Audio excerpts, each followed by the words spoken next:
Facing adversity is the acid test of our character. At no time in my life has this been more true than when confronted with the impact of a rare disease called fascioscapulohumeral muscular dystrophy. As muscle groups from the face to the feet atrophy, affecting my ability to walk, lift, smile, and speak, life lessons increase in magnitude and meaningfulness. Bending focus on these lessons enables me to make the most of this very challenging disease.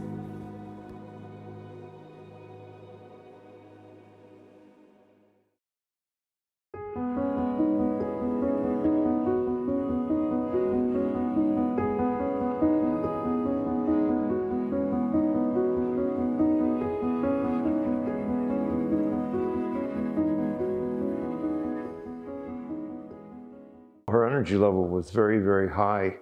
From when I met her, which was in 2005, we were hiking mountains and doing all kinds of activities, a lot of walking, biking, and then immediately moving to New Zealand.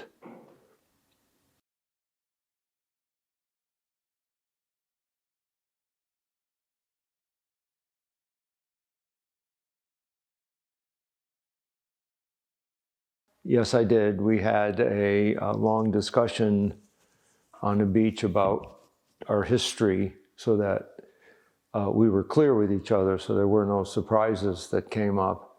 And she told me she had it. I understood it to a point, but never knew that it would get to this point that she's at now.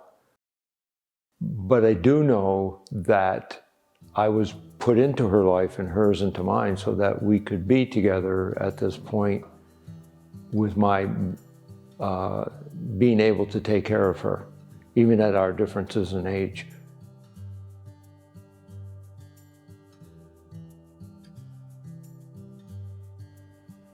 Many people with incurable or terminal conditions choose to retreat or permanently check out.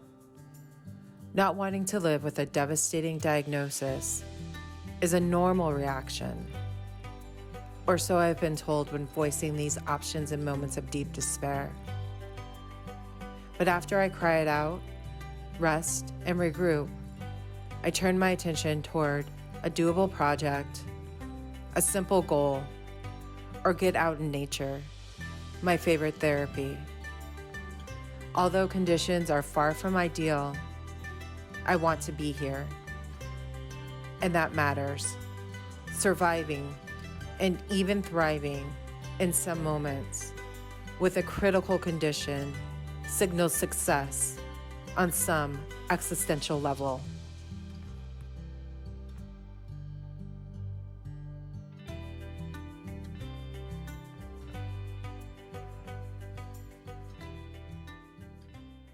FSHD is a genetic disease that affects the lives of 1 in 8,000 individuals. This form of muscular dystrophy generally targets muscles of the face, shoulders, and upper arms. Over time, there is also potential atrophy of other muscle groups, including the torso and legs. Though the mind generally stays sharp, by age 50, 20% of people with FSHD require a wheelchair, and over 70% experience debilitating pain, fatigue, and depression. In advanced cases, there may be a loss of independence and the need for 24-hour care.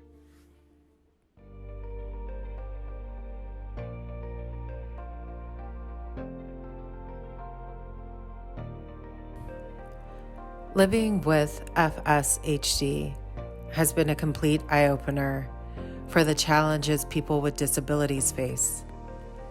This condition has led me to advocate for automatic door openers, pull lifts, research, and funding for cures, including participation in the Walk and Roll to Cure FSHD.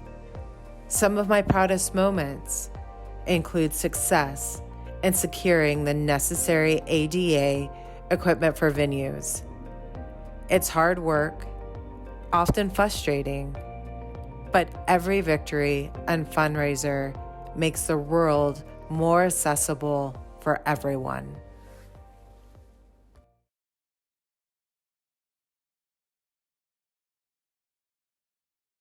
I think Claire's advocacy work, it gives her purpose. It, gets her to express everything that's in her mind. She has a lot going on in her mind, and it's just very difficult for her to release all of that. And she wants other people to know, that it is possible to do certain things, go out and, ride her scooter, and even write a book or write a blog and just talk about all the necessities that she's missed out on or had to fight for. And I think in Oregon, she went ahead and she did some advocacy work for automatic door openers. And so it just gives her purpose, and then, gets it out there in the world for everybody like her or with similar, disadvantages.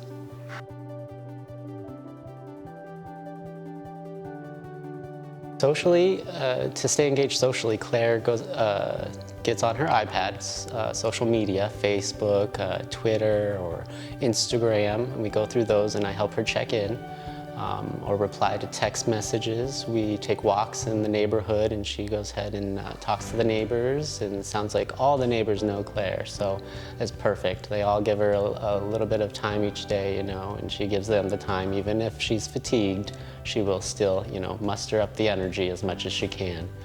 And so that's always good. And then also going to the pool is a very good social interaction for her. Her friends meet her, neighbors meet her there, and they just all have a good time while she's floating around or doing her aqua therapy.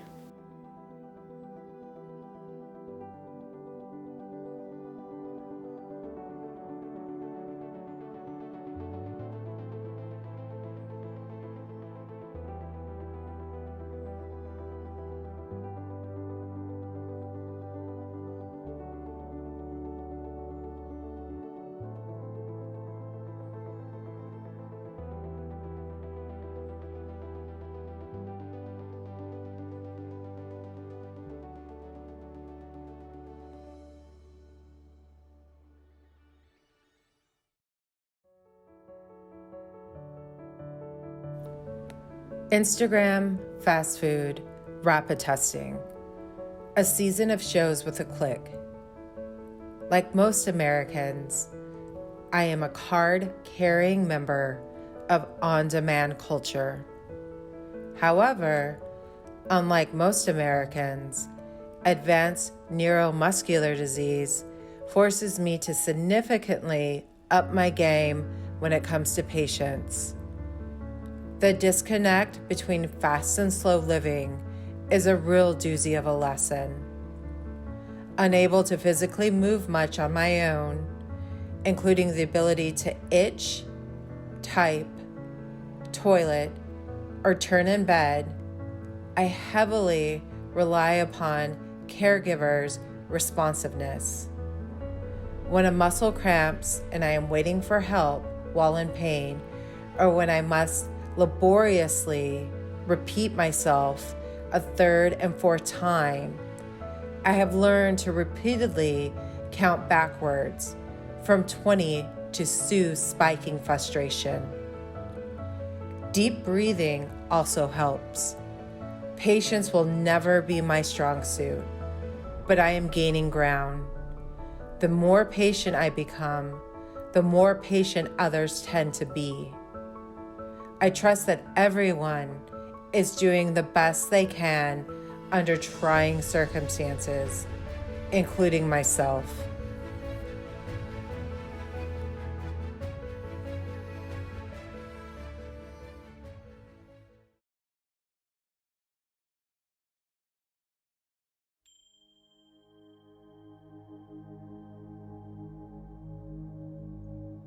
Over the last 7 years, I have graduated from walking sticks to a cane to a walker and now a wheelchair. That is, when I'm not on my red scooter. When you're dealing with a series of guaranteed losses, there's always the opposite potential for gain. In this case, schooling and resilience. In the summers of 2015 and 2020, I participated in Shakespeare performances, the former using a cane on stage to play in Much Ado About Nothing, the latter racing around on my scooter as the bear in an online production of The Winter's Tale. Both experiences were made readily possible with creativity and the positive support of my playful colleagues and husband Lou. The mobility aids actually became a part of my character and proved to be some of my all-time favorite roles.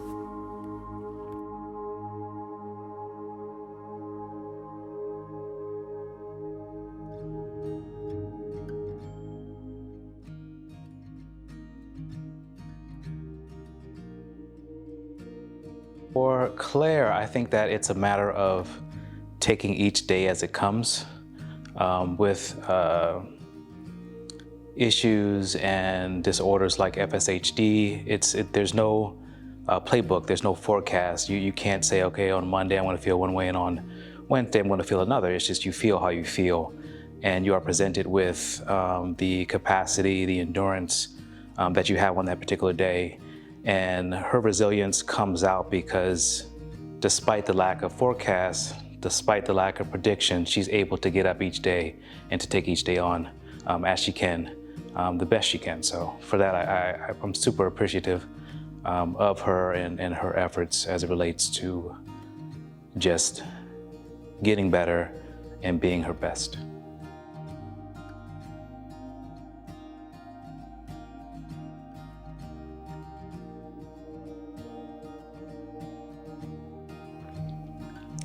Well, again, I think it goes back to how she presents on that day. Sometimes it's more of just a passive session where I'm doing a majority of the work. And there's other times where she feels a little bit more capable and she can participate, whether it be range of motion of her legs, of her arms. She likes to focus on hand strength, hand endurance, and upper extremity range of motion. But again, there are other days when she just doesn't have the energy to do so. But just because she doesn't have the energy doesn't mean that we don't try. And so we always try first, and then we back out and make adjustments as we seem fit and necessary.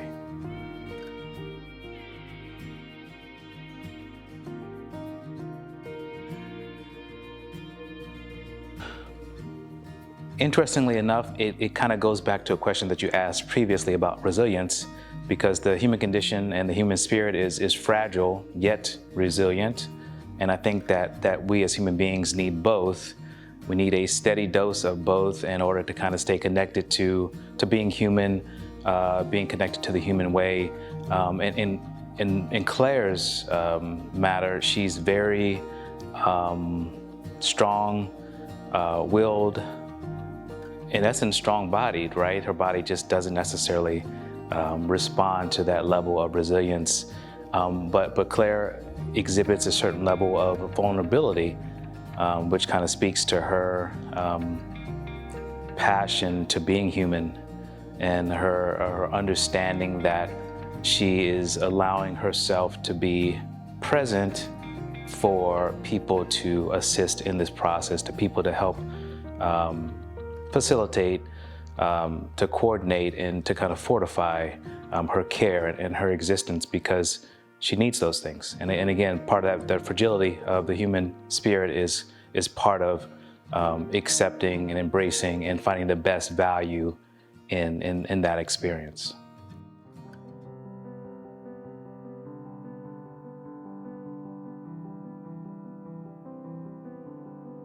As the condition progresses, so do increased medical needs and cost.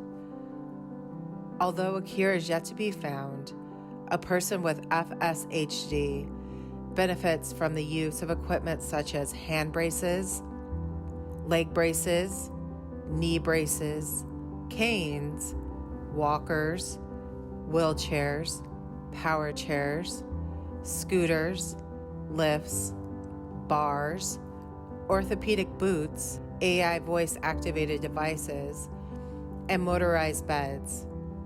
Because breathing is often affected, BiPAP machines are prescribed. Physical and occupational therapy is extremely helpful, which includes aquatherapy, massage, and the use of a variety of tools, such as a gait belt and standing frames.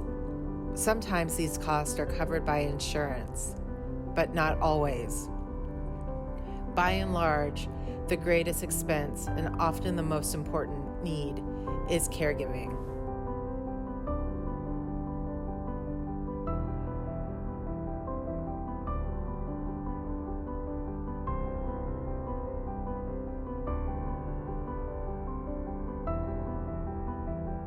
But let's start with the van.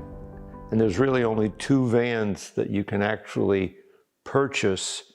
One is a Chrysler Town & Country, and the other is a Dodge Grand Caravan. They both have seats that fold into the floor. So it's completely flat in the back up to behind the passenger and driver's seat. And today they're probably running around $35,000 or $40,000. Beyond that, we started out with a wheelchair that goes every direction you can think of with the seat and the inclination, etc.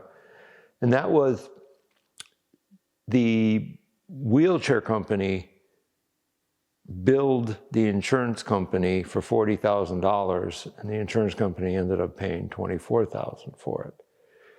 Then the next step was push wheelchairs, which are about $400 today. And we would like a specific one to use because it's convenient for Claire. The arms come up out of the way so you can transfer her easily.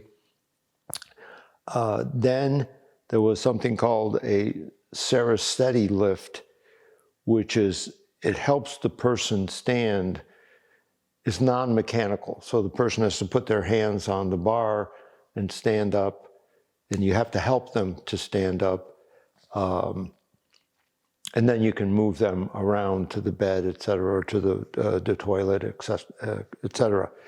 That's somewhere between $500 and $700. The electric lift that we purchased, which was run by a battery, that was $5,000. And that is very convenient, especially with the harness. The harness goes under the arms so that you have accessibility to her pants and underwear for her when she has to go to the bathroom. Some of the other ones, they have a sling. You have to disconnect the sling in order to get it to function properly.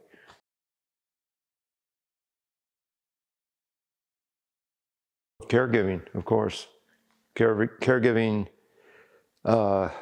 costs us over $6,400 a month because of the amount of care that she needs, which is 9 hours a day. And that doesn't include me, because I take over at 5 o'clock and I care for her overnight up until 8 o'clock in the morning.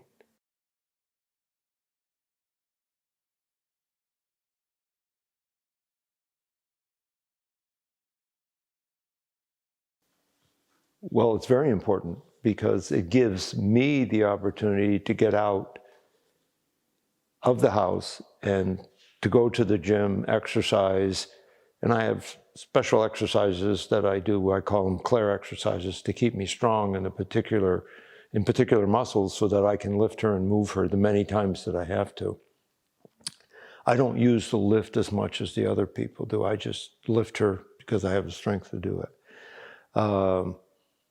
But without that, without the caregiving, I would either have gone crazy or she would have gotten so angry that we couldn't live together. But the caregivers give me the freedom to at least get out. I do the shopping and all of the other miscellaneous little things that Claire needs to have done for her and for us.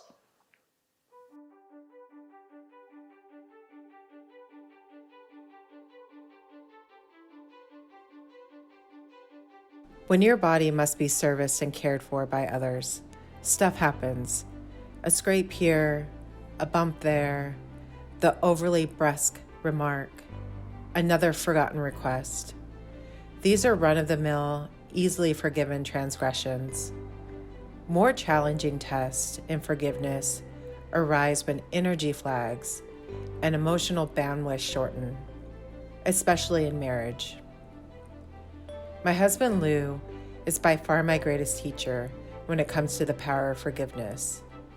Despite his own aging issues and frustrations with my progressing FSHD, he recommits himself over and again to our marriage vow to support one another in sickness and in health. When I am feeling emotionally vulnerable as the spouse with an advancing rare disease, I have to consciously remind myself that I have the right to necessary patient care 24/7, the right to cry, laugh, compliment, and complain. Remembering these inalienable rights can be challenging when my husband is simultaneously confronted with his own issues.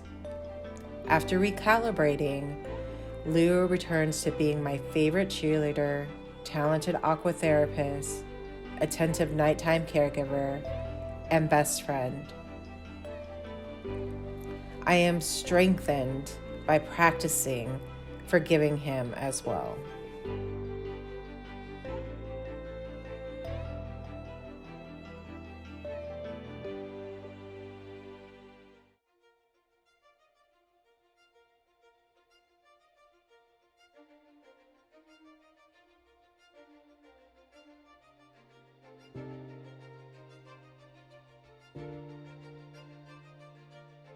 The word compassion comes from come, meaning with, and passion, meaning powerful emotion. In moments like this, I think of Kuan Yin, the goddess of compassion. I am reminded that higher forces await the prayers and petitions of all who seek relief from suffering, and that I am not alone. As the compounded word itself intimates, compassion is both a universal longing and a binding responsibility. The longer I live with advancing FSHD, the more grateful I am for the support that surrounds me, emotionally, physically, financially, and spiritually. I also try my best to reach out to others with words of solidarity in managing life's trials.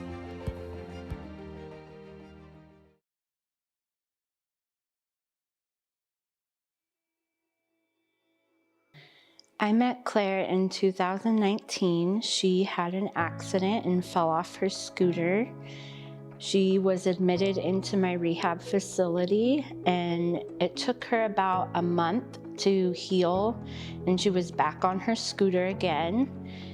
And I kept in touch with her over the years and eventually became her private caregiver a few years later.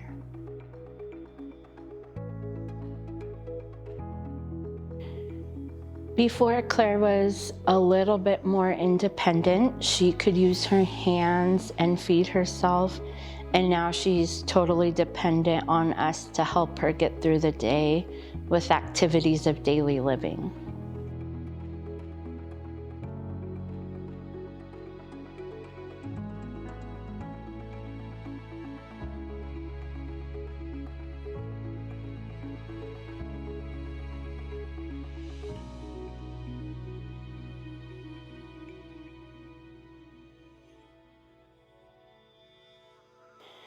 It has taught me that anything is possible.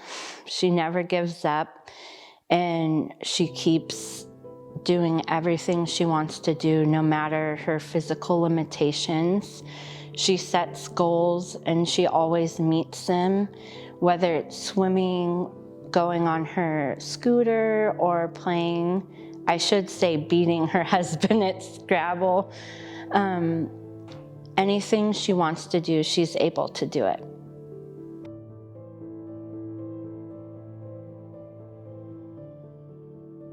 In his writing about life with Parkinson's, Michael J. Fox states, "It may seem hard to believe, but it's catastrophe that offers the most promise for an even richer life.